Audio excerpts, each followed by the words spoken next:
ငါငယ်ငယ်တုန်းကပေါ့ကွာပထမဆုံးရီးစားထားလိုက်တာရှားလိုက်တဲ့သင်ခန်းစာတွေဆိုတာပြောလို့တော့ကုန်မှာမဟုတ်ဘူးဟဲ့ငါက first date ချိန်တွေ့အောင်ဆိုတော့ तू ကပြန်ပြောတယ်တခါမှရီးစားမထားဘူးတော့ကြောက်တယ်တဲ့အဲ့ဒါကြောင့်ငါလည်းဖျားပေါ်ချိန်လိုက်တာပေါ့ကွာအဲ့လိုနဲ့ဖျားပေါ်ချိန်တွေ့ပြီးတော့ပြန်ဖို့ချိန်ရောက်လာတာပေါ့အမှ तू ကမေးလာတယ်ပြန်တော့မလို့လားတဲ့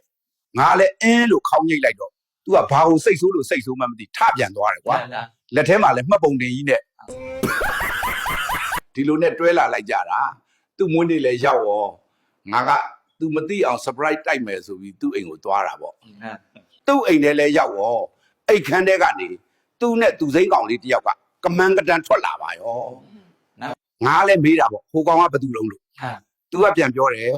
အိမ်မှာရေပိုက်ပြက်လို့လာပြင်ပေးတဲ့ရေပိုက်ပြင်ဆရာတဲ့အမှငါလည်းအားနာသွားပြီ